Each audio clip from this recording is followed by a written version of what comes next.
and it's exciting stuff. So we've got everybody pretty much on the line here. I heard back from a few other folks that we'll have to dial into the recording here of the call, but congrats and welcome back to everybody. Today is I don't even know what day today is. Today's the 14th of October, and we are jumping into week number 3. Can you believe that we're already at week number 3?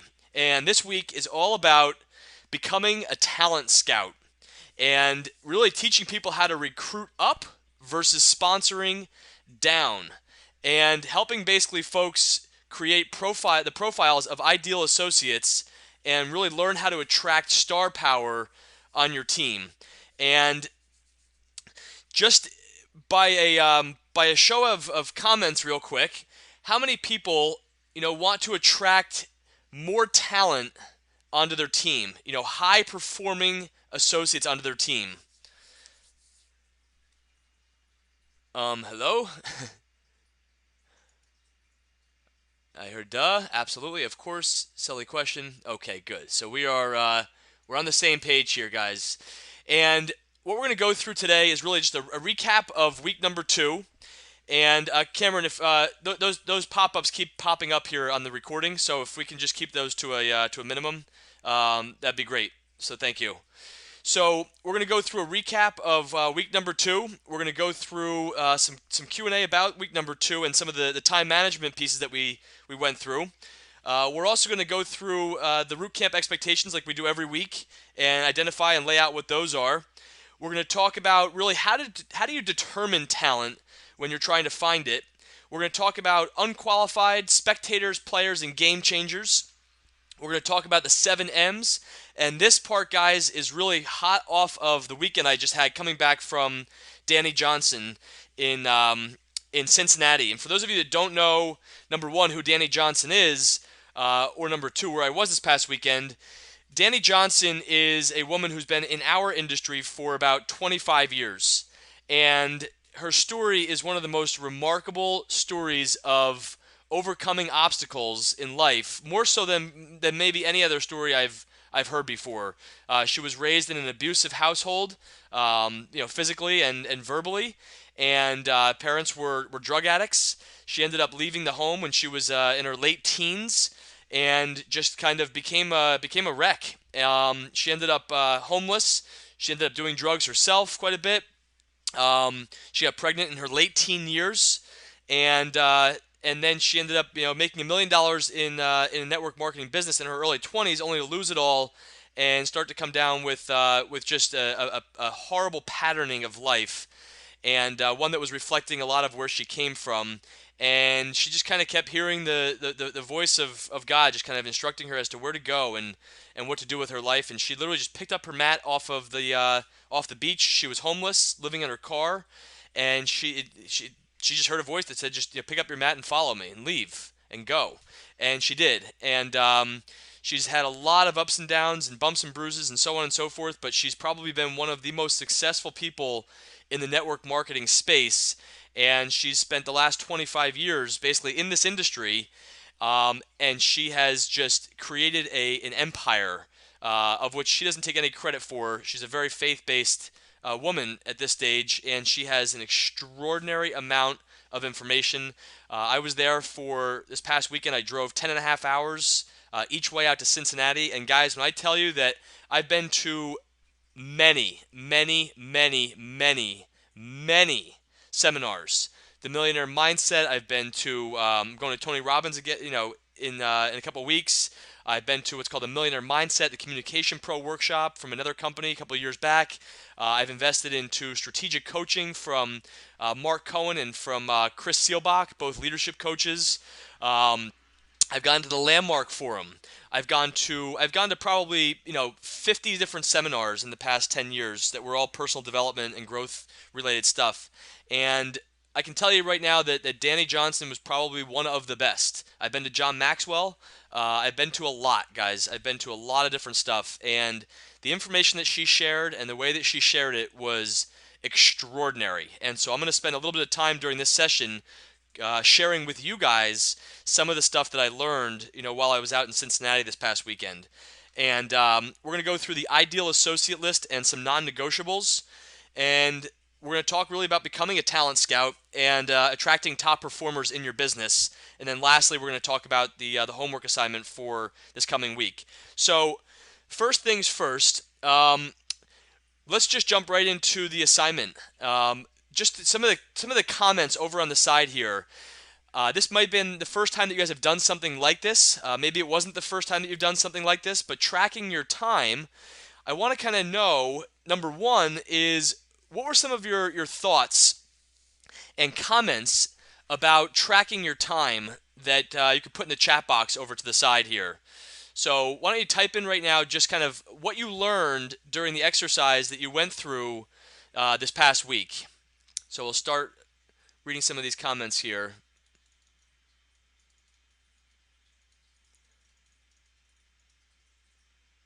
Okay, I want 5 Michaels, I want 5 Joes. Okay. Waste too much time on the internet. Okay. That was Hank. Thanks, Hank, for your honesty. I have more time than I thought I did. Okay, Russ, good job. You find out where your free time is. Absolutely, Don. I've tracked my time before this, but this is a greater detail. It was helpful. It made it easier to see and how it was distributing my efforts. Great, Sandy. Makes you look in the mirror and more honest with yourself. Absolutely, Maurice. Absolutely. Congrats. My time is wasted in respect to the unorganized scheduling. Okay, I don't know what that means. Excellent exercise. Learned a lot about my daily schedule. Great. Mike Puglisi, learned how much time I spend on non-productive things. Yeah, no, it's true. Stay focused. You're making calls or dealing with emails, not both. Great, Danielle. Often little balance, but too pleasantly surprised with how much was quality time than I thought. Okay, great, guys.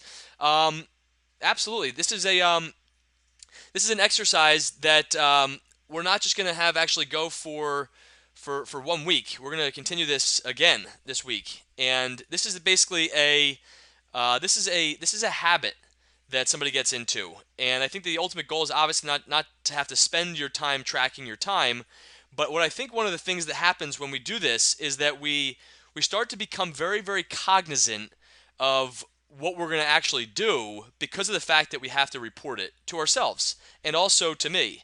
And I have not had time to go through your homework assignments that you've all submitted back to me, and I'll be doing that this week, and I'll be responding to each of you personally. It's kind of one-on-one coaching, and I'll just kind of point out the things that I think were awesome and maybe some things that I just noticed as part of your assignment. But first and foremost, I just want to kind of give a round of applause to all of you guys. Number one, for completing your homework and getting it in on time. So great job, guys, from week 1 to week 2. And just as a refresher here, some of the things that you guys can expect from me as we go through this. This is a 12-week journey, guys, and we're only on the 3rd week. And there's going to be times throughout this process where it's going to seem like it's too hard. It's going to seem like you want to quit. It's going to seem like it's not productive. You're going to think that you should be doing other things. And trust me when I tell you guys that I'm bringing to you things that my coaches bring and have brought to me. So just please do not change the ingredients of the recipe and continue to follow the instructions. You might not understand the purpose of exactly what we're doing and why we're doing it, but you will as time unfolds. And so you can expect me to be prepared, obviously focused, and I want to encourage everybody again on this call that if you have your email box up, shut it down. If you have your phone on and you're looking at stuff and texting and whatever, turn your phone upside down. Don't even be tempted by the phone. This is an hour to an hour and a half that we have together, guys, every week to really, really help you get results. This is not designed to be a social club per se. This is designed to basically help you generate results in your business and in your life. You're going to hold me accountable. I'm going to hold you guys accountable. We're all going to be punctual and on time, have a positive mental attitude coming onto these calls, provide instruction. This is my role, direction and homework, give you guys what you need and also what some of the things that you want. I'm 110% committed to your results. That's why I'm volunteering to do this program, to help out here. And to have basically, my role here is to complete the program, all 12 weeks. And proactive communication and honest and candid feedback. And I expect from you guys to be prepared also. I expect each week that you guys not only communicate with me via text or phone or email, but you submit everything on time as well. That's an expectation that I think has been established here, and you guys have done a great job kind of taking from week 1 into going into week 2 here.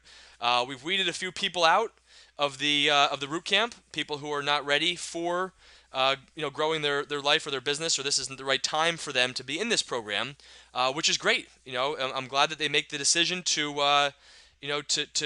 bail out, or I'll just say quit. This is a readiness program. You have to be ready to want to take action and listen to instructions and follow them. And you have to be 110% committed to your own results. And also, I have an expectation for you guys to complete the program all 12 weeks, as hard as it may be, and to be proactive with your communication and to receive input as constructive criticism, not as a put down. You need to know that I am here to help you get results. I mean, that's anything I tell you, anything I say to you is not designed, to bring you down. It's designed to help elevate your game to the highest level possible. And so we've had a lot of great conversations throughout the course of the week. So let's keep going here, and we'll jump right into this week. We know the purpose of what we're doing here, and this is a process as we talk about. And I reinforce this week over week. I know we've gone through it in the first 2 weeks, but I'm just going to reinforce what this is all about and when you may or may not see some of the tangible results. So the first thing we went through was an overview and expectations. Then we started doing some time management and some productivity things. Now we're talking about becoming a talent scout. Then we're going to talk about home meetings and webinars, ad-libbings for amateurs. I have some fantastic stuff, guys, for week number 5, also that I picked up from Danny Johnson, and you'll see towards the end of this session here that we'll talk about that as well. Using third-party tools, personal customer communication campaign, and look at the tree as it gets bigger at the top, guys. Week number 8, what do you do after your initial list? How do you get associates started right? Art of promoting and taprooting, 5 core beliefs, and developing leadership. Before we get started here, I want to make sure that everybody understands the importance of the road show that's coming up this week, and also the fact that there are some big meetings in Massachusetts, New York, and we have Big John as our special guest here at the Hyatt in Morristown this Thursday. But the road show is starting up. We got Maryland coming up. We got Cherry Hill. We've got Woodbridge this weekend on Saturday. We've got Terrytown next Tuesday in New York. We've got Springfield, Mass. on the 23rd, Boston, Mass. on the 24th, Chicago, Illinois on the 26th. And guys, this is the time. This is the time to stop doing anything else that you're doing that's not productive, that's not leading to the results that you're looking to do, and start to focus and start to really take advantage of these opportunities and these meetings here. So I hope that everybody has one of the roadshow meetings at least, plugged into your calendar that you're committed to going to with your team. And it's all about building belief and constantly building those 5 core beliefs that are there. So we've gone through, week number 1 and week number 2, and we're just going to roll right in here. So right now we're talking about basically becoming a talent scout. And what you guys are doing is you're looking for people you're not looking for people who are interested. You're looking for people who are qualified to work with you in your multi-million-dollar enterprise that you're building for yourself. That's what you're doing. You're looking to see if they're qualified to work with you. And we're going to talk about how do you distinguish somebody who is ready and willing and able, versus the people that you just really need to move on from. Because ultimately, these people fall into your organization. And if you're looking to build an organization that gets massive results, then we're going to basically start to teach you on what to look for from the get-go and how to really bring in top talent. So that's your job. That's all of our jobs here. As we become talent scouts, we're looking for people, who reflect and resemble a lot of the top talent that the top leaders in this company have to offer. Now, one of the misnomers, guys, in this industry and also in our business is people always come back and say, you never really know. You never know if they're going to be good or work out and so on and so forth. And I, quite frankly, don't really buy into that. I think that we all do know. And there's certain tricks, tips, techniques, and scripts that we'll be teaching you as we go through this 12-week process, to help you figure that part out. Help to teach you how to become a good talent scout. And here's where it really starts. Becoming a good talent scout, may not be the things I'm going to teach you in this particular session today, might not be anything that you think that you're about to get that would help you find better talent in your organization. I'm going to teach you a lot of things that we even learned this past weekend, but I've also learned over the last 5 years that really have the truest impact on you being a good talent scout. Now, this chart right here, I think, is one of the most fascinating I've seen. And what it talks about is that you're all on this call, you're all called to greatness. You really are. The fact that you guys have taken time out for a 12-week root camp and committed and invest your time to be here and be on this call and to do the homework, you have extraordinary potential to grow. It's just that in this business, it hasn't happened yet, and we'll talk about why. But you all have the opportunity to make an enormous impact on this world, and also in your communities, and also within your family, and also on your teams, and also in your own life. But where it all starts is individual effectiveness. Managing self. I can tell you guys, just putting it out there on the table, I know when I'm not being a good leader. When I start to find and micromanage other people and go into the realm of trying to, control other people's behaviors, that's a sign that I need to basically take a step back, go back to what I need to work on for my own self, my own life, and start to really have individual effectiveness and self-management. And that is really where the bulk of most of your attraction of top talent leadership comes into play, when you become the best manager of self possible. Because I can't control anything that any of you guys do on this call, nor do I have any desire to do that. I have very little desire or interest in trying to control you and what you do and your behavior and your actions and so on and so on and so on, because the only thing I really truly have control over is myself. It's my own thoughts, it's my own actions, it's my own finances, it's my own health. And as long as I strengthen those muscles, as long as I actually put something out there that's a commitment and actually hold true to it, then all of a sudden my power in my own space and in my community and in my team and in my life and on the world becomes bigger and bigger and bigger. And it comes back down to self-dignity. It comes back down to self-awareness and self-management. And I can tell you that it has the strongest impact on you being able to attract top talent in your business. But what do most people do is they go down and talk about what everybody else should be doing and how they should be running their business and how they should be growing and how they should be doing this and how they should be doing that. It's kind of what people do. And I'm not absent of this thing. We all fall into this at certain times. So the real key is to basically figure out how, when those things happen, that we can actually check ourselves and then continue. Matthew Kelly, one of my favorite authors also, he basically says, the truth is that you cannot be healthy and happy without discipline. In fact, if you want to measure the level of happiness in your life, just measure the level of discipline in your life. You will never have more happiness than you have discipline. The two are directly related to one another. And discipline is hard. It is one of the hardest things in life for us to maintain our level of discipline, but it actually leads to it's the quickest route to happiness of all. So when we talk about, a brand, right? You're a brand, and the question is, would you follow you? Are you the kind of leader right now that you're looking to attract into your business? Are you doing the kinds of things that would reflect top level leadership? And because if you're not, then how can you expect other leaders to want to join your organization? And when you basically look at our own projection on the screen, which is a real demonstration of what it is that we're doing in our own life, then we have to kind of ask ourselves, am I attracting the right kind of people? And if not, what am I doing in my own life that reflects or resembles that of which I'm looking to attract?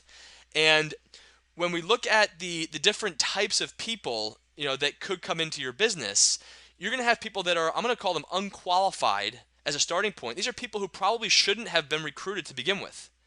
And these are the kinds of people that go stealth, or they go under the radar screen, or they're very, very disconnected, or they don't respond to any phone calls or emails and so on. You ever have one of those people? They go stealth?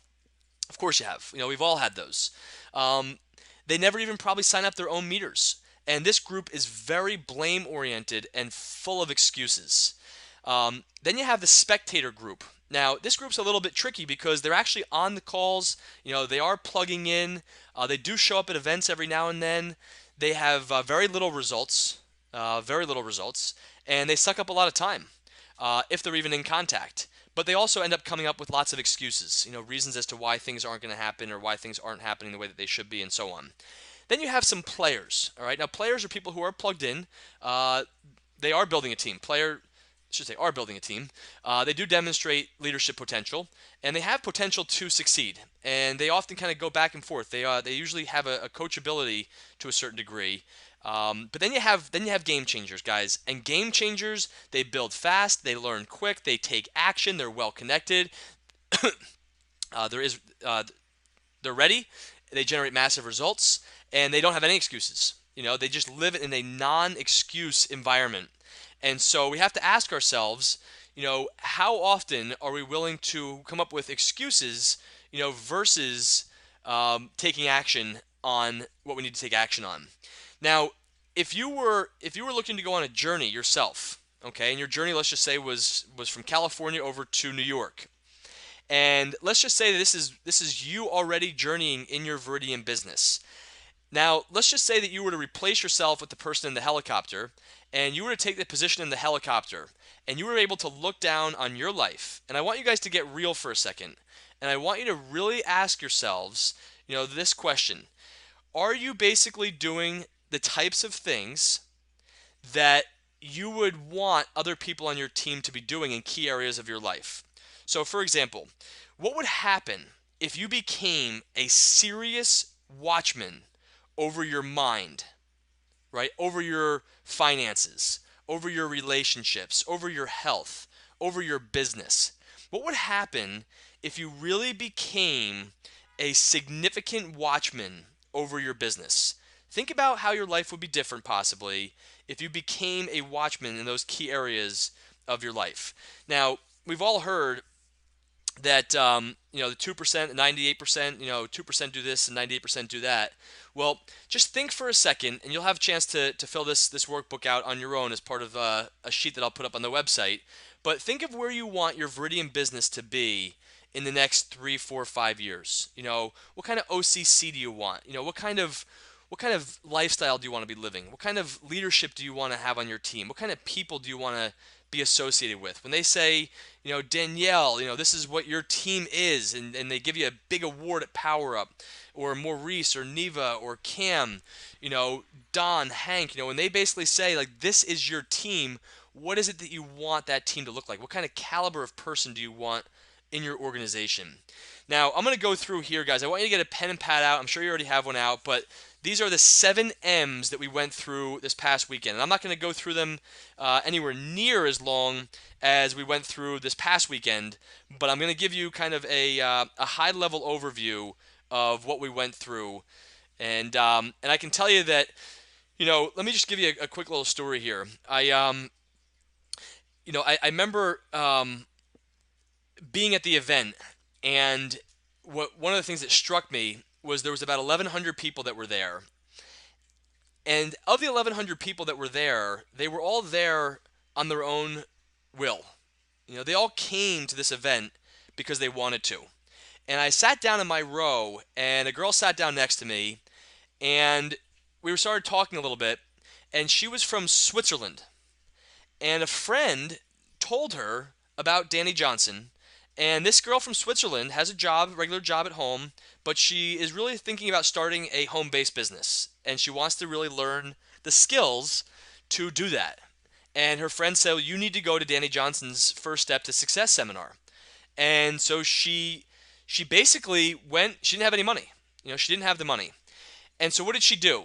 Well, I asked her. I said, you came from Switzerland, was it expensive? And she said, yeah, it was.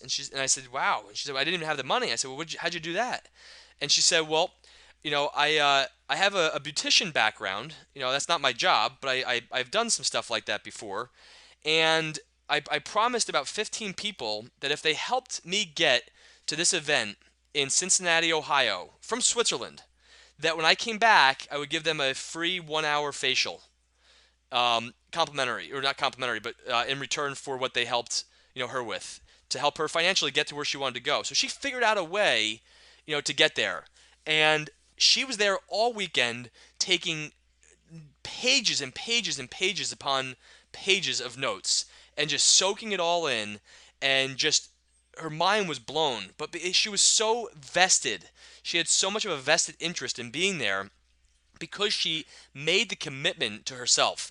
Now, the first day we went through these 7 M's, and these are some of the things that, I had a different section in my thinking, in my thought process for this particular session, that I thought was actually going to be like relevant towards becoming a talent scout and recruiting up versus recruiting down.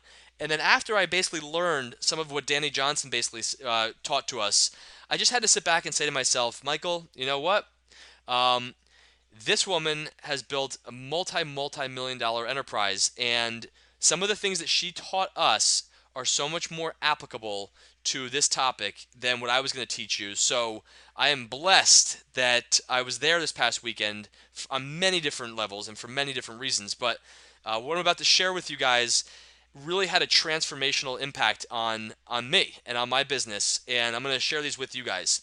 The first M that we talked about was mentoring. And when you think about mentoring, remember when your parents used to always say that, birds of a feather, blank, blank, blank, blank, they flock together. Now, the reality is that 98% of the population, okay, is either dead or dead broke, relying on government funding, family, or something else as a means of their retirement income, right? Think about this. 98% of the population is either dead or dead broke, relying upon government funding and family to support them in retirement. 98% of the population is either dead or dead broke. So money by itself doesn't bring about peace, right? People think that when I get to this level, then things will be this way. When I get there, then I'll go do this. It doesn't work like that. There is no perfect life. And people live in this fantasy land called the future that doesn't exist. When you bring it back down to what you have today, think about mentoring. You're mentored by your parents. You're mentored from when you're a baby, from when you're a kid. The programming just all begins. So you're mentored by parents. You're mentored by family. The question is, who is mentoring you? Is it the TV? Is it music? Is it the radio? Is it talk radio? If you listen to Fox News, they try to convince you to be a Republican. If you listen to CNN, they're trying to convince you to be a Democrat. Is it politicians that you're being mentored by or influenced by? Is it books that you're reading that you're being influenced by?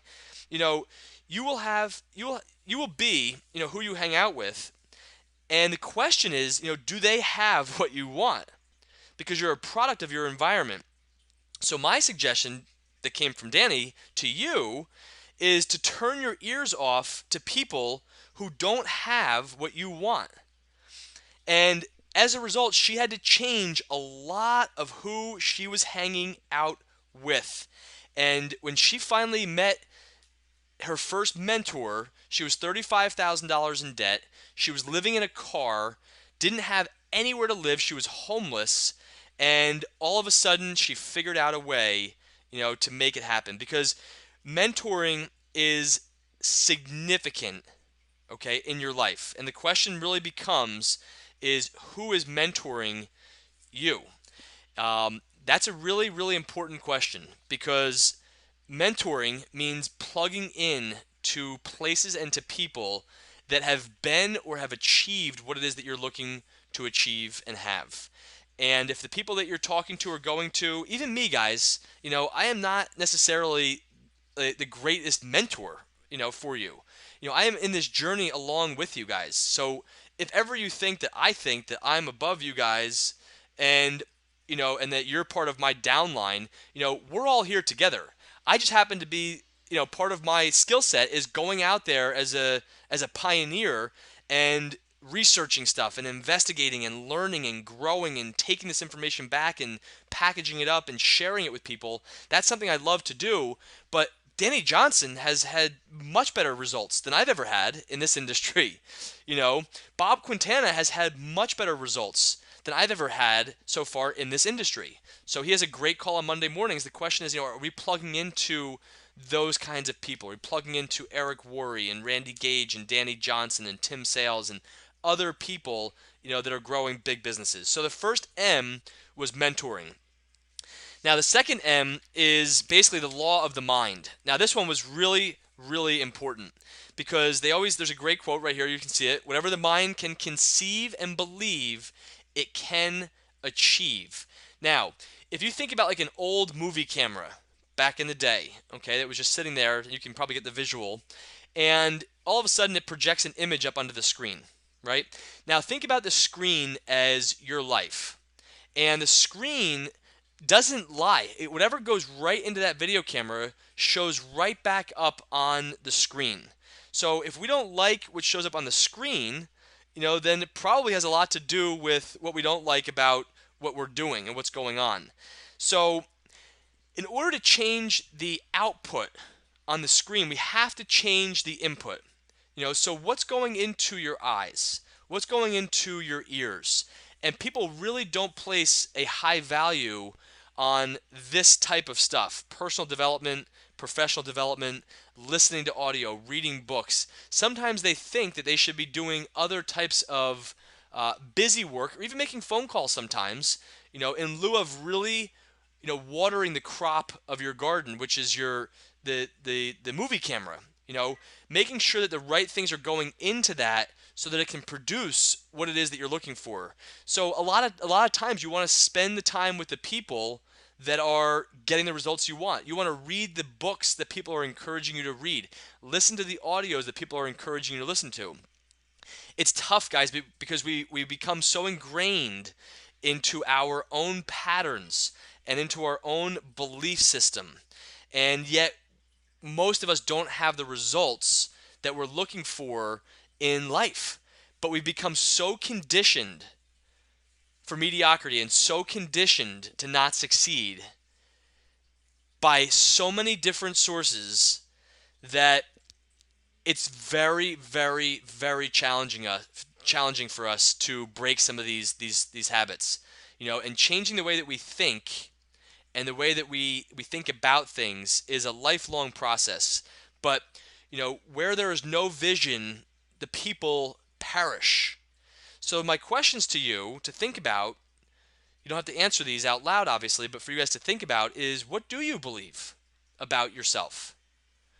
What do you believe about you? What do you believe about money? What are some of your beliefs about religion, about politics?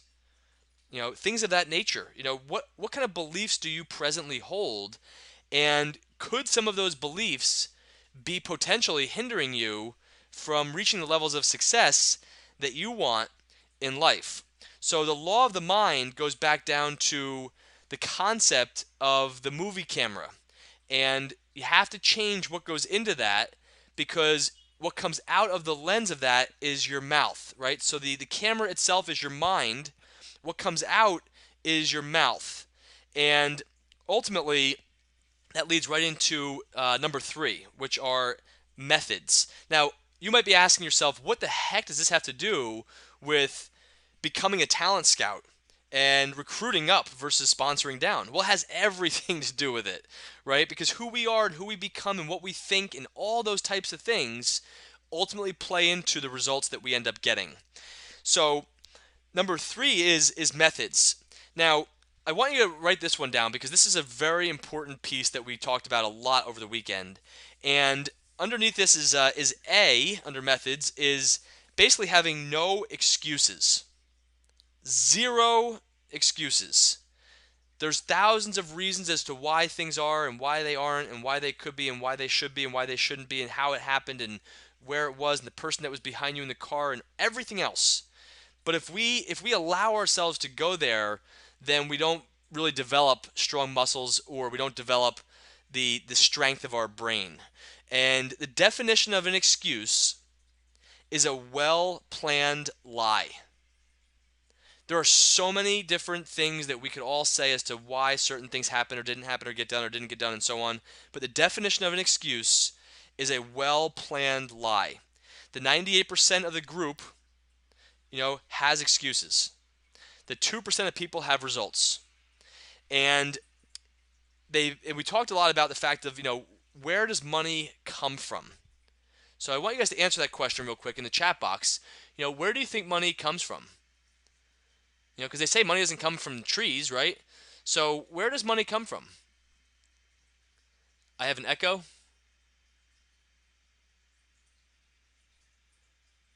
Money comes from success, okay.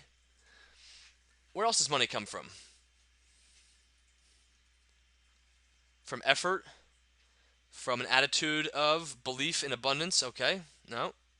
From thoughts? Nope.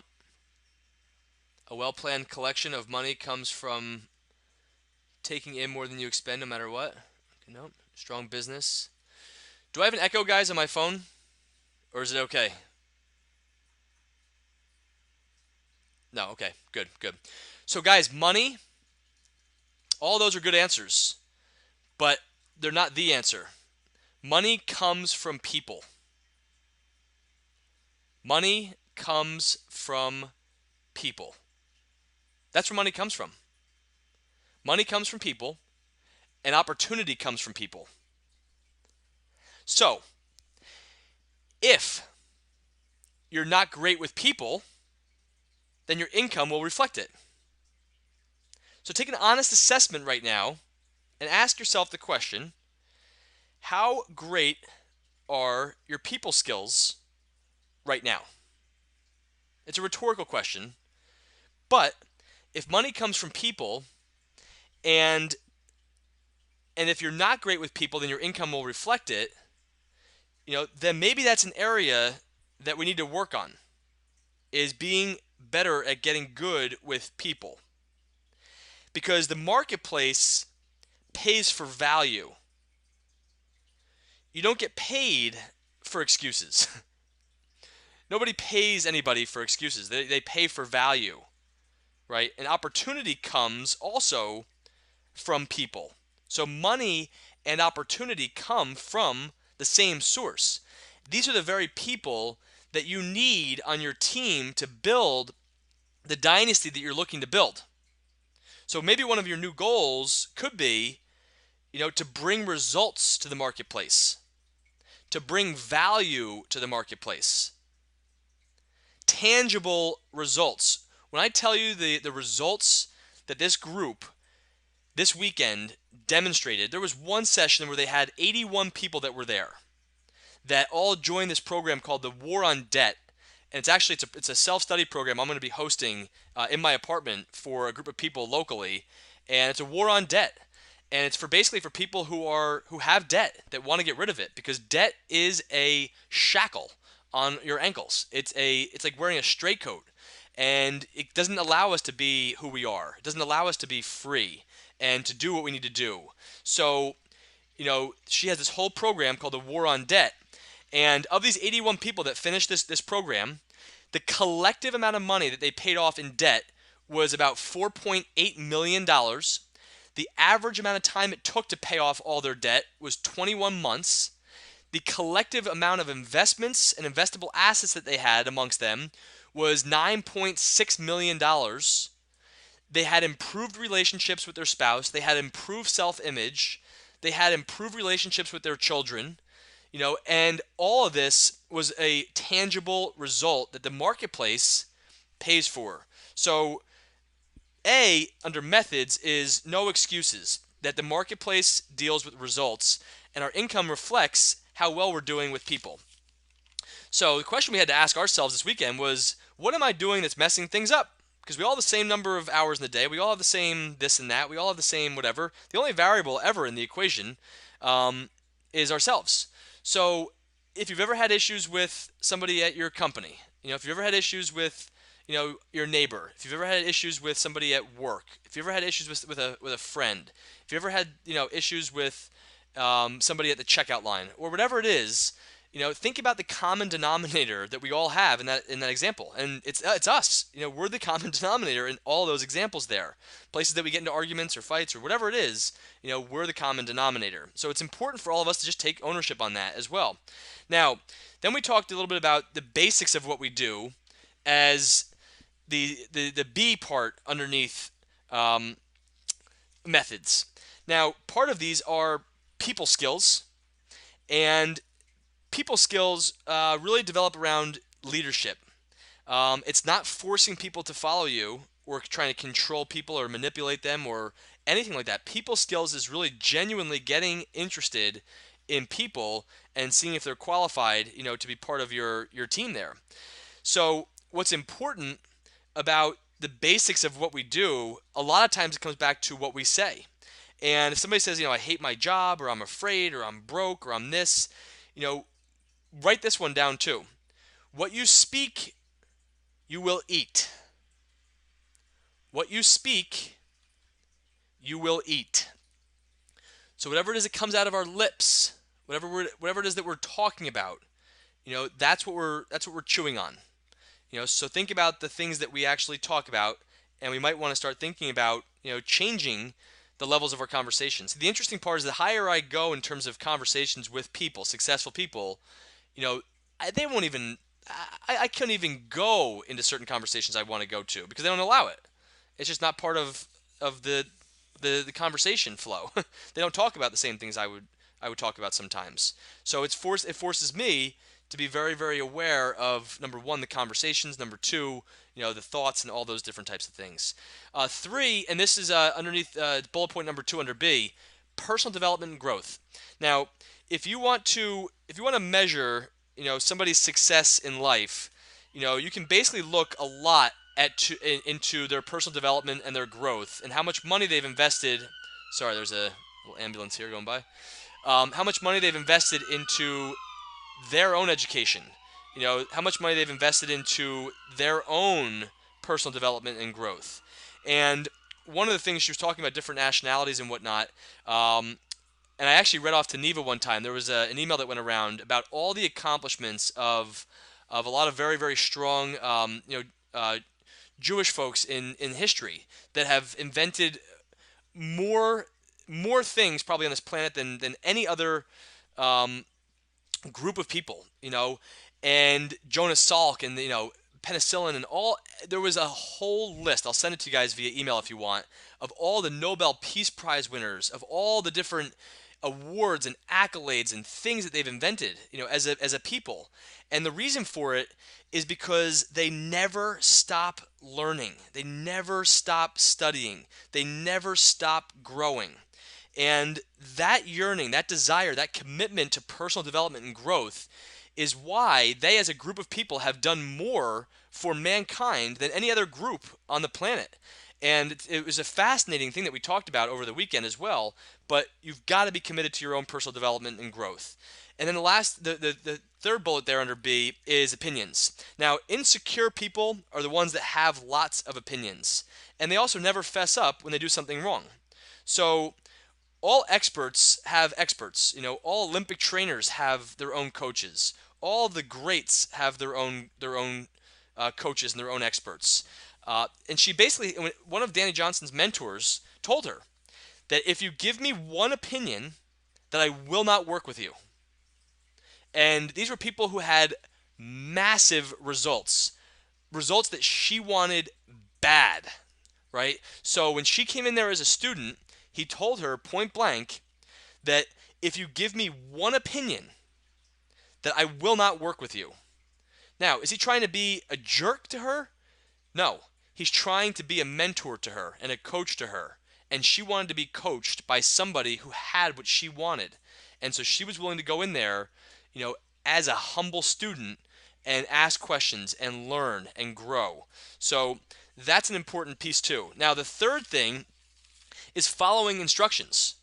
And Danny gave an example of a cheesecake, a $114,000 cheesecake, that she actually made a cheesecake that sold for $114,000.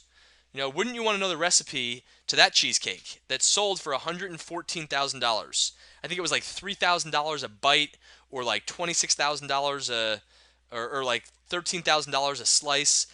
Something absolutely crazy. But wouldn't you love to know the recipe, for a cheesecake like that? Well, it's the same thing with business, right? So some people have some results, and they have a recipe that gets those results. But what do most of us want to do? We want to replace this ingredient with that ingredient. We want to say, oh, we don't really have oil, so I'm going to go over here and get some of this other stuff. Um, and they start asking all sorts of questions. Like think about this example. So somebody basically says, here's the recipe. You know, here's what I need, and this is how we're going to go to work to make this cheesecake. And I need 4 eggs. And the person all of a sudden turns around and like, oh my God, what kind of eggs does she want? Does she want white eggs? Does she want brown eggs? Does she want the speckled eggs? Does she want the large eggs, grade A? I mean, what kind of eggs does she want for this whole thing? We go into this mode of like the how to. We go into this whole area of thinking about all those different things. But when you find successful people, when you find successful mentors, and they lay out a game plan for you, our job is to basically, all of our jobs is to follow instructions. And her mentor also said to her that if I hand you a script and you don't memorize it, then I will not work with you. So it's interesting how following instructions can seem so simple, but quite frankly can be the thing that we have a very, very difficult time doing to a T, because it challenges our core beliefs. It rocks us to the core. It really starts to challenge, the decades of things and programming and conditioning that we have, and we're trying to now follow an instruction about growing our life and growing our business, and some things seem so not what we need right now. And so we fight it and we resist it and so on, but the reality is it's exactly what you need, if you just follow the instructions. So that was a big piece that I've heard many times before, and it was reinforced fully again this weekend. And then the last one was really to continue plugging into training seminars. You guys already know the deal on that. Those that go to seminars, those that invest in their own personal development, those that learn, those that grow, those that expose themselves to different opportunities, they're the ones that make all the money. All of it. All of it. All of it. So, how much money have you invested in your own personal growth and your personal development in the last 12 months? And when you think about that, the question is going to be, how much are you willing to invest in your personal development and growth in the next 12 months? Because your income will be in direct proportion to the amount of money that you invest in your personal development and growth. Direct proportion. Guys, I can't even tell you how important that aspect is in your life, which is why going to meetings this week, the road show, going to the Islin event down in Woodbridge on Saturday, getting to Springfield, Mass. Neva, I know you guys up there, you and Russ and those guys, you have a great, great team that's up there, and you guys have a full representation, being in New York, I mean, it's making the sacrifice. We're going to, I think I have about 10 people, 10 of us on our team going down to the MLM Mastermind in Orlando, Florida. Now think about this for a second. We all go to the Power Up convention, which is our industry convention or our company convention, annually. And that's really a big rah-rah fest, but it's really specific about Viridian and what we're doing and the people and our friends and everything else. Well, the MLM Mastermind is a neutral workshop that goes from the 1st to the 3rd down in Orlando, Florida. And there's a number of people on this call that have committed, to making that a priority and to being there. And when you basically look at that, the speakers that are there have to have all made $100,000 or more per month for a minimum of 3 to 5 years.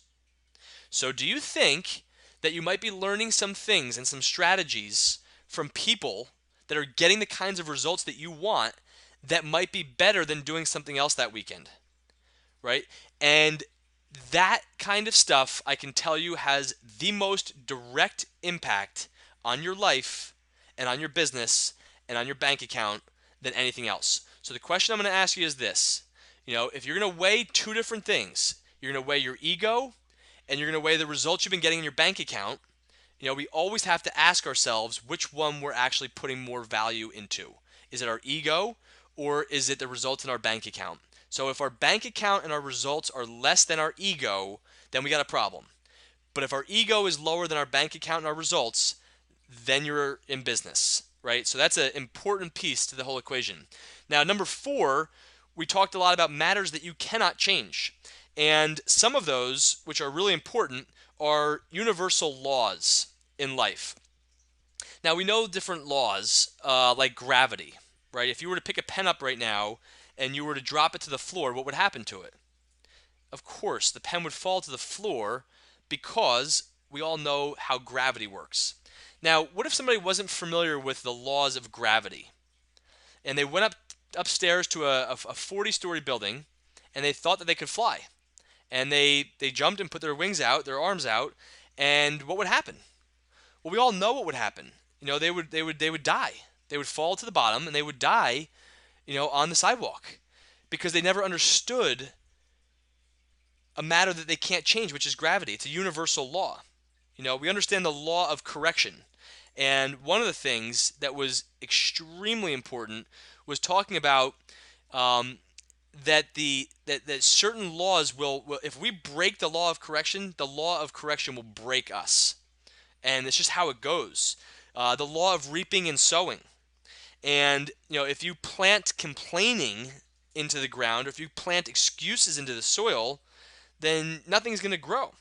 And one thing I heard that was exactly about this particular topic, which is a story from a Jim Rohn CD. Jim Rohn, who you probably have all heard of, he has a mentor by the name of Earl Shoaff. And there was a CD, if you go to jimrohn.com and you find this CD from Earl Shoaff, it is one of the most brilliant CDs possible. And he talks a lot about, this particular number 4 right here. Some of these universal laws, and that we respect gravity for what it is, and we deal with it appropriately and accordingly, because we don't know how it works. We don't know centrifugal force and how gravity actually works. We just know that it works, and we trust it, and we don't abuse it.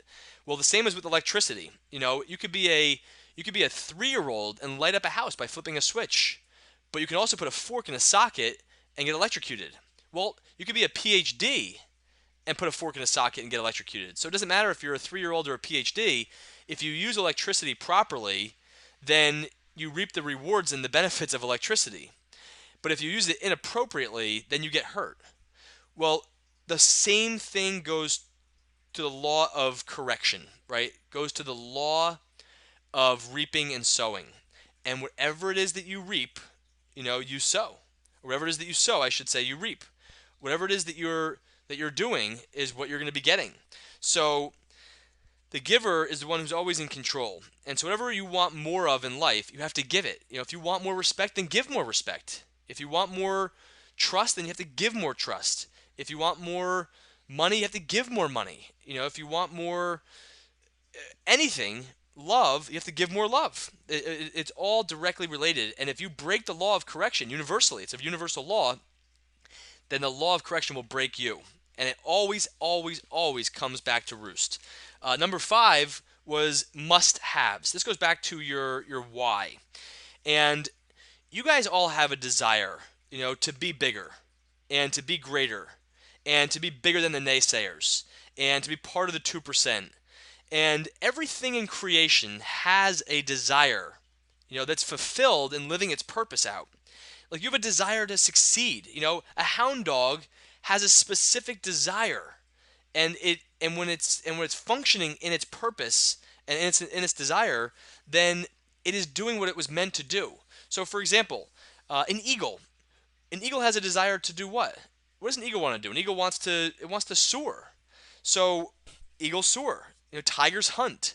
Well, we all as humans have desires too. And what I do know about you guys in this call, and actually about every other human being too, your family members, your friends, your prospects, your other teammates, people on this call, people not on this call, every single person that was born, is that you were all created with a 2% gene in your DNA. And she actually talked a lot about the word enthusiasm. And it really means godlike. And she actually talked about entheos, which is really interesting because that's the name of our website, which means spirit within or God within. And the reality is that we're born, with that ingrained inside of us. Now, it might be hidden, right, and covered over with a lot of stuff, but we're born with it. You were knitted with persistence in your mother's womb. You have an adventurous spirit. And the reality is that we were also given the gift of kind of like a get over it mentality. So we find out new information, good, come to grips with it, get over it, let's move on. We were given these gifts. And it goes back to really kind of our must haves. What is it that we must have? And what we must have ultimately is also faith. So we talked a lot about those specific things, but that kind of goes back to our why. Now, the next question that we went through, which was really one of the most challenging for everybody there, including myself, I can't even tell you, was what we must change. Kicking our ego out the door. Our ego is the one that is filled with blame. It's filled with pride. It's filled with fear. It's filled with covering up. It's filled with self-righteousness. It's filled with living in our comfort zone. And we got to kick that to the curb. We got to get rid of that big time. So maybe some of the things that that we struggle with, and here's a list that we went through over the weekend, was kind of judging people. Judge not lest you want to be judged. That produces control and condemnation. It makes you not valuable when you judge people. None of us are truly 100% humble. How about people who are people pleasers? Well, that's she said, a big fat disturbing ego.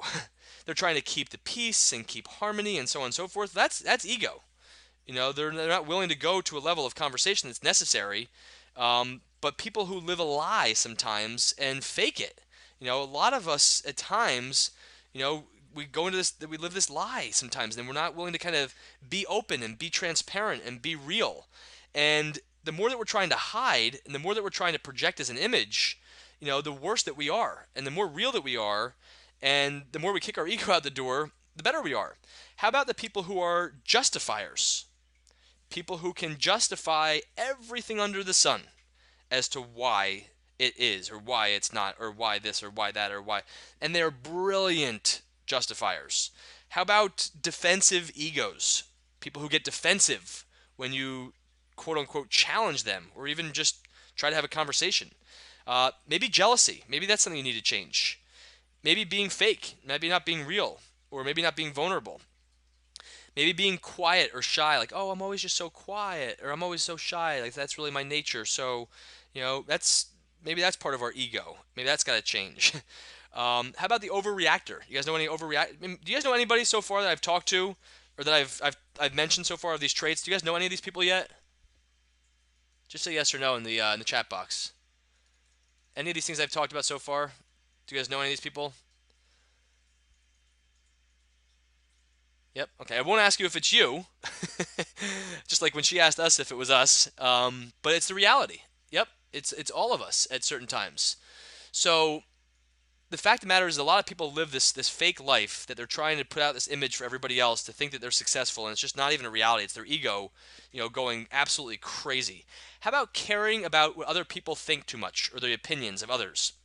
Or maybe you need to change being the martyr. Like, oh my God, I'll do this for you, and oh my God, I'll do that for you, and that's the martyr mentality. Then we talked about how about the people who remind people of their faults? The fault finders. Remind people of their mistakes.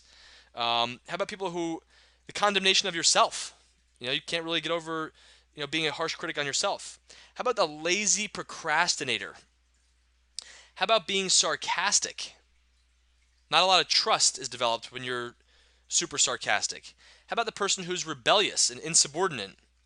Or how about the exempt? This is one of the best ones. How about the exempt status? That they're exempt from having to change anything. Totally uncoachable. And dissension and strife. So what has to change in you? Because guys, this has everything to do with attracting top talent into your organization. If you really want to become a talent scout, we got to get good and get real at a lot of these things here. So if you are a blank, then you attract blank back. So don't think that you're above anyone else, And the fact of the matter is that whatever issues you come up with, on a recurring basis, whatever kind of conversations you have on a recurring basis, it probably has a lot to do with what needs to change, for you. And then we go into number 7, which is kind of we must forgive. And we must forgive people that have, hurt us in the past, must forgive ourselves. But I already know that, without going in, personal or going deep on this whole issue right here, is that you've all had stuff that's happened to you, in life. And it's really critical, to forgive those people in your head, in your mind, even with somebody else. But kind of confess that forgiveness and basically just say, this day I forgive you for blank. I forgive you fully, I release you, and I bless you. And then just send it on its way, guys, because if you can't forgive your perpetrator, then you're going to harbor resentment and you're going to attract, more resentment as time goes on. So whatever the things are in your life, whoever the people are that hurt you, write their names down and just and say a prayer, and ask and release it. Forgive that person for what they did. And that was the 7th M, was must forgive. So those were the 7 things, guys. Now we're going to talk just really quick, and you can come up with your own list here about attracting the ideal people into your business. And I want nothing more for you guys than for a year from now at Power Up next year. I'm not even going to think about 5 or 10 years from now or 3 years from now, but a year from now at Power Up. I want you guys to be proud at Power Up, proud of the people that are walking around representing you on your team, proud of the team that you've helped put together, proud of the caliber of people that are there, proud of the people that you've been able to attract because you worked on you. You didn't work on everybody else. You went to work on you, and you can stand there proud at Power Up that you can look around and see 5, 10, 15, 20 people that are extraordinary leaders, that are people that are involved in their community. And so here was a list I typed up of my own. I want people on my team who are positive and upbeat and optimistic, who enjoy and they're comfortable speaking in front of groups. Maybe they're not right now, but maybe they can get comfortable. People that know a lot of people and they enjoy people. They're social. People who enjoy traveling or they're involved in their community or within organizations. They've maybe even worked on commission before. A small business owner, a real estate person, an insurance person, an attorney, a financial planner, mortgage, etc. Somebody who's open-minded. Somebody who believes in personal and professional development. They read books, they attend seminars, they do all these things. Somebody who lives in these different states that we're in right now, and maybe states that we go into in the future. Somebody who's pretty well connected on social media. I've seen everybody who's pretty well connected on social media seems to be pretty good in this business.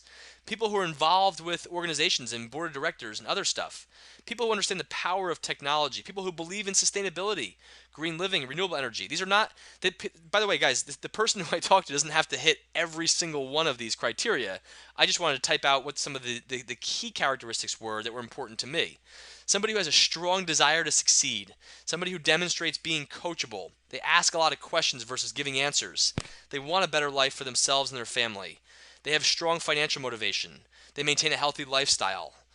Faith is an integral part of their life. So I can whittle all this down, guys, to basically tell you this. I don't want a superstar on my team. I don't want a prima donna superstar on my team. I want the people, the persons, the group. I want the individual who has a real strong desire to succeed. Somebody who has a willingness to want to learn and be coached. I don't care how much talent the person has. I can help form that talent.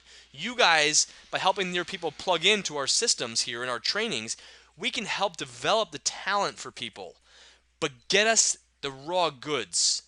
Get us all the right ingredients. Get yourself the right person that can become a diamond out of coal.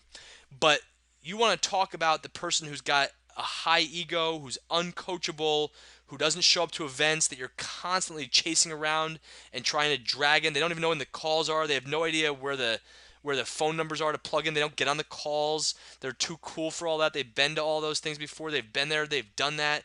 That's not what you want, is it? And that's not the kind of person you want. So whittle all this list down to the most important things for you and come up with some of the ideal characteristics. I don't even want the person who's necessarily been a professional, as the 6th bullet down has had there, another insurance person or an attorney or a real estate person, if they don't have the other attributes that we just mentioned.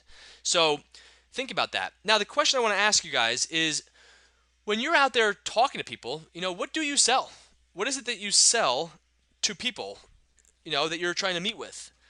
So put that in the chat box. You're involved with Viridian. You have a great Viridian opportunity here. What is it that you sell to Viridian?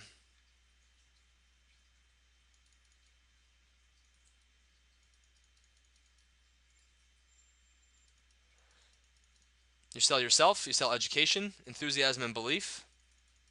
You sell yourself, sell the opportunity, you should sell yourself. Okay, education. So, good, working on a team together. I don't want to sell anything. Okay, well, people are buying things, so you're selling something. So the reality is that people are buying. Remember, money and opportunity come from people. So buying me then, okay. So people will ultimately buy you. There's no doubt about it. But what is it that what problem are you solving?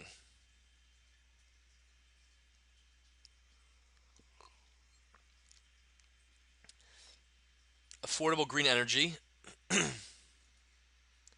sustainable energy, whatever desire they may have, their why, solving lack of freedom,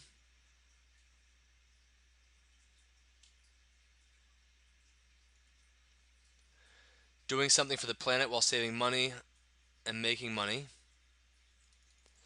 their needs, wherever they hit these missions, changing the way we use and produce energy is different for each person. Absolutely. So all those are great answers. We sell ultimately a solution to a perceived problem. That's what we sell. We sell a solution to a perceived problem. Now, remember that 98% of the population are either dead or dead broke, relying on government funding and family for the main source of their retirement income. So that's what we're dealing with that's out there. So we're selling an opportunity for people to change their lives. But it's important to really realize how to have that conversation. So now let's talk about really attracting the right kinds of people in our business. So everything really starts with, this is a presentation I gave at Discover Viridian at Power Up 2 years ago. And I can tell you right now that if there's nothing coming in the pipeline, if there's no exposures to this business opportunity, if there's no leads and so on, then you got no business, right? Any business has no business if opportunities and leads aren't coming to the table. So the first thing that really is important are exposures. Now, we all have influential territory, and you can gain and grow your influence in places, and we all have financial territory. So they say, if you can be faithful with what you have, the little part that you have, that you'll be given more. So are you being faithful with what you have, and do you have results to demonstrate, to other people that would want to kind of buy in to what you're all about? Because if you're faithful with the small, then you'll be given more to manage. If you can't be faithful with what you have, then you won't be given any more to manage. And the one that's chasing the fantasy is the one that starves. And the one that goes to work is the one that wins. And there's a lot more, guys. I can't go into all the details on this, but the second thing that's important is connecting with people. Now, we've all heard, kind of the element of form, but when you get involved with this business, you have very specific goals yourself. And that yellow star represents, you and your goals. But the fact of the matter is that your gold star, your goals, are really important for you to have a vision that you can cast, for yourself and for other people. But ultimately, for that vision to come to fruition, then you've got to get into the heart and soul of the people, that you're looking to bring into this business. And one of the simple questions is, if they, like, she has a 5-part question I'm going to start using on our 3-way calls. The first one was, what did you like most about what you saw? And people will deflect that sometimes and say, well, I'm just trying to digest it and so on. She'll say, no, well, let me ask the question again. What did you like the most about what you saw? And then they'll come up with something, and then she'll say, tell me more about that. And then they have to keep talking. And then she asks, other questions about, well, would you want to make a lot of money if you got involved with this, or would you want to make a little bit of money? And gives them an alternative that way. Then she gets into, I want to make a lot of money. Well, why do you want to make a lot of money? Why is that important to you? And yet again, it's another question. And then ultimately, she basically asks the question that's the driver, and they say, listen, Joe, um, if you keep doing exactly what you're doing right now, and nothing else changes, how long will it take for you to be able to X, Y, and Z? Whatever they said in the beginning. They wanted to make money because they want to pay for their kids' education, or they want to be able to retire, or have time freedom, or whatever it is. So, given what you're doing right now, given the way that you're running your life and your business right now, how long would it take before you'd be able to have all of those different things? And people have to basically come to a reality check and say that it's never going to happen. If they keep doing what they're doing the way they're doing it, it's never going to happen. But they might say it might take 20 years, it might take too long, and then you basically just go right into the assumed close. So when do you want to get started? And if they don't enroll right away, then you basically have to start figuring out what their other objections are. But ultimately, what we're doing is we're all going fishing. That's really what this is all about. Now, we're trying to fish for what's important to other people. But if you're going fishing, you gotta get a line, you gotta get a bait, you gotta get a hook, and you gotta know what the fish like before you bait the hook. So we gotta meet people where they're at and give them what they want. So we're out there basically trying to figure out what the needs are of people. And Danny Johnson spent 25 years so far studying the behavior and the needs and the interaction of people. And she's a brilliant, brilliant person when it comes to understanding people. And I really hope any of you guys would go to one of her sessions there. She talked a lot about communication, a lot about different personality types. I've been to lots of different personality type seminars, Myers-Briggs, and the color code and all that stuff. But she hit it in a way that was just so powerful. So what you're doing is you're fishing for people's desires. You're fishing for their souls. You're not fishing for their wallets and their pocketbooks. You're not fishing for for trying to deceive people and get them to do what you want. You're fishing for their heart. You're fishing for their desires, because guys, 90% of this picture right here in front of us does not have what they want in life. And nobody's coming to them and challenging them saying, if you keep doing what you're doing, are you going to get the result you're looking for? And if so, when? Not in 3 years, 5 years, 20 years. Now. When do you want, how long do you want to allow your life to keep going down the path unfulfilled in the areas that are really important to you? Like, oh, you want to make money because your daughter has a disease and you're looking to help cure the disease. And I want to just give you one example that she gave as to why affordability is never a legitimate excuse, or never a legitimate reason for not doing something, and that it is the largest of all excuses that people have. And here's the story. So think about one of your either best friends, or relatives, or maybe a significant other, spouse, girlfriend, or even think of a child if you have a child. And then think of your favorite child, as Cami always likes to say. But no, think of one of your children if you have children, or think of somebody else that means a lot to you in your life right now.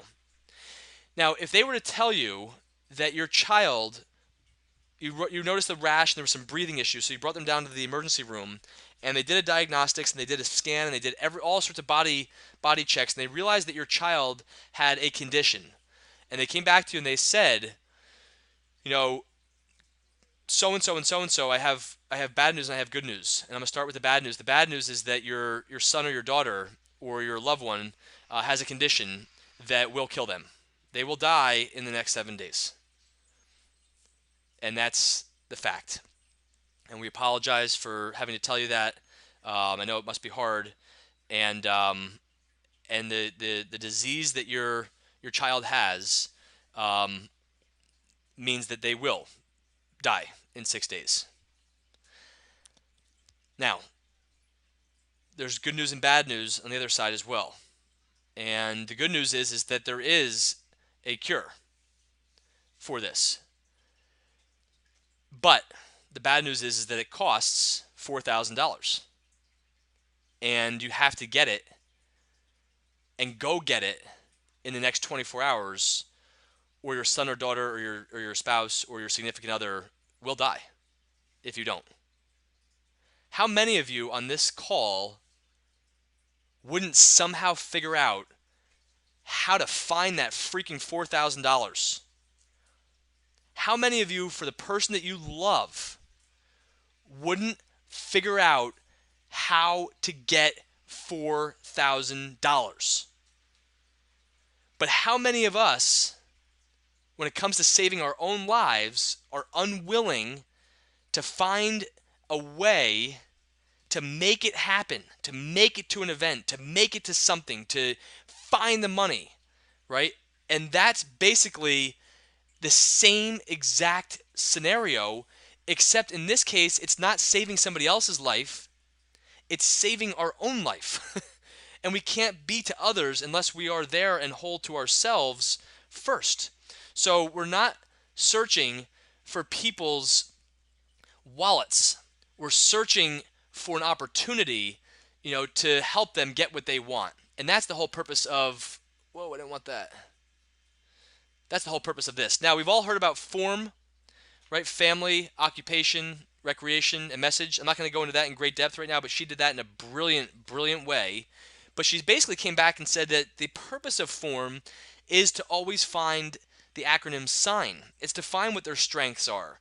It's to find what their interests are. It's to find what their goals are. And it's to find what their needs are. And it's so true, because now, if you understand that people have a deep desire to be heard, everybody on this call, has a deep desire. Everybody in your life that you encounter has a deep desire to be heard.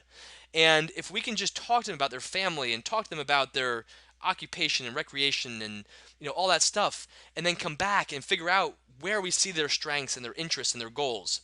And just keep in mind, guys, when it comes to competition and everything else, or other people or whatever it is, you're never going to sell a Chevy by condemning a Ford. Ever.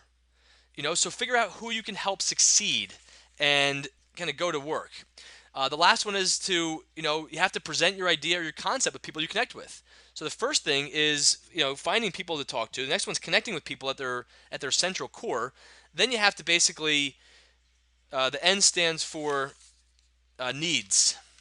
Somebody's typed in what's the N stand for in SIGN. Then you have to go out and present your idea or concept to people that you connect with. And then fourth is you have to close people. You have to bring people. Now, this is what it looks like, guys. Ultimately, you enroll enough people into their own vision. Like, you shouldn't be selling anybody into Veridian. They should be closing themselves into this, because the path they're going down isn't leading them to where they want to go.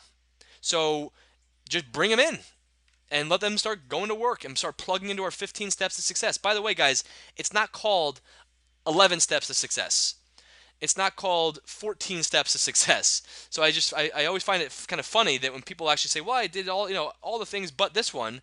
Well, if it was called the 13 steps to success, we would have just only had 13 steps in there. The reason it's called the 15 steps to success is because there's 15 steps to make it happen. So a lot of great closing questions. Again, what did you like about what you just saw or heard? Can you tell me more about that? What would you like? Would you like to go, faster or slower? Do you want to make a lot of money, a little money? And then what for? So in your current situation, how long will it take? And do you see yourself, when do you see yourself getting started? And things of that nature. And then the last one is really just follow up. So now we're coming down to the end here of this session, and all of these things are the most critical to you finding and attracting top talent in your organization. If you want to be a talent scout, you got to look in the mirror and start getting real with the areas in your life that you are abandoning, or that you are putting off, or that you are not focusing on, or that you are non-committal to. And if you are doing great in key areas, then keep doing that. But also find mentors. Danny Johnson ended the weekend, she said, give me 1 year of your life. Give me 1 year of your life, and you will not recognize your life a year from now. Let me ride with you in your car. Let me be in your ears. Let me be with you on your way to a meeting. Let me be with you in your eyes. Let me give me 1 year of your life, and you won't recognize it 12 months from now. And she's had some of the best training from some of the best people. And she's not the only one, guys. On our website, on Team Entheos, you'll see there's MLM leaders to follow. Plug in to some of these people that are there. But pick somebody and pick something and pick whatever it is. And don't get so scattered around where you can't figure out, who to follow, when, and where, and how. So we have 3 assignments this week, okay? And they're not all you know, as in depth. But the first assignment is this.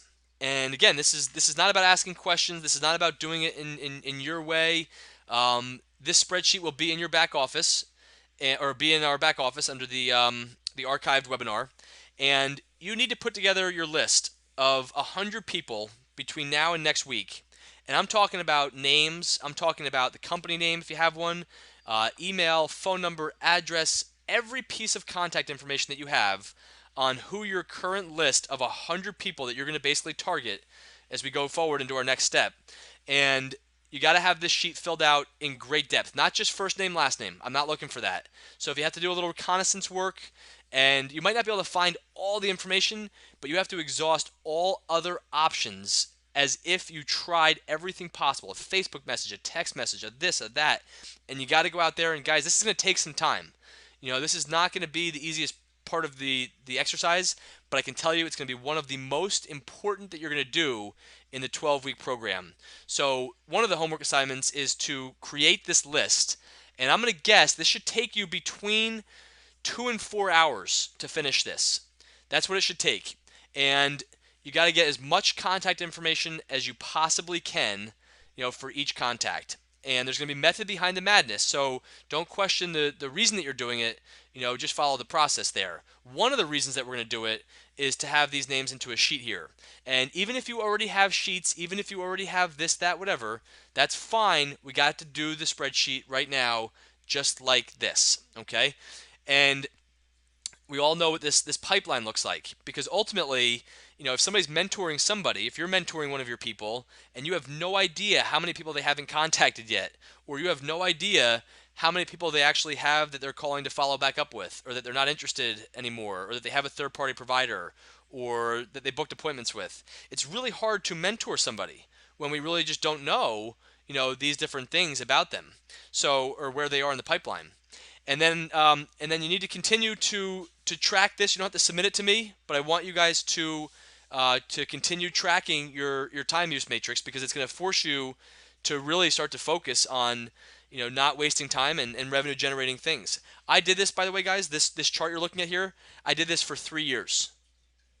I did it for 3 years, and it had one of the most single greatest impacts on my life than any other exercise. I had to do it for a month as part of the consulting I went through with the coach I hired for $7,500, and I did this for a month as part of the exercise, not the only exercise. We had 2 meetings a week for 2.5 hours each for a 6-week period, and I had homework to do in between every single meeting, and part of that was to track this time for a month. So continue tracking this on your own for the week, and that's basically what we got. I want to open it up here just for questions.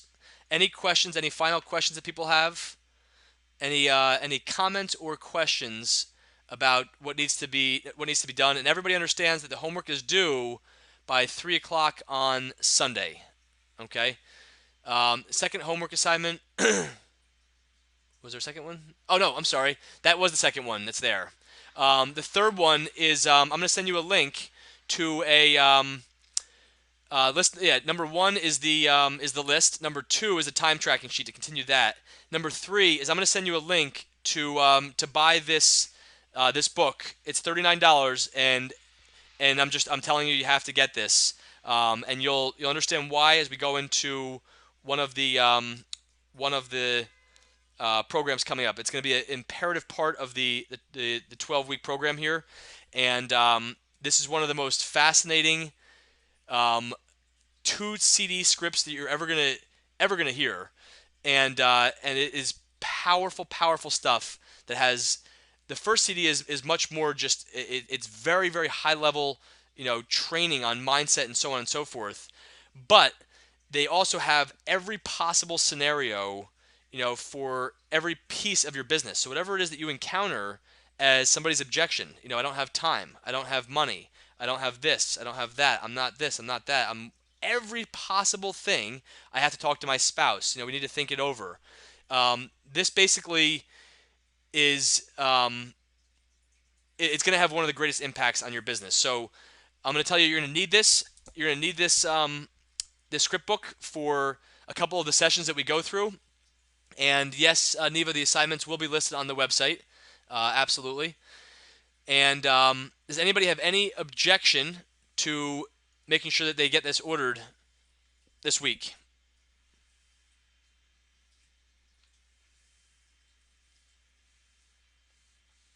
Okay. All right, guys. So that is basically what we got for week 3. And I appreciate your guys' time. And just remember, guys, that the road show is on the table right now this week. So figure out which of the events you can make it to. And this Thursday is Big John in Morristown, New Jersey. So congratulations on what you've got here, and what you guys have done and the time you've taken. And we will wrap up, but we will see you next week, and I'll be in touch throughout the course of the week here. So take care.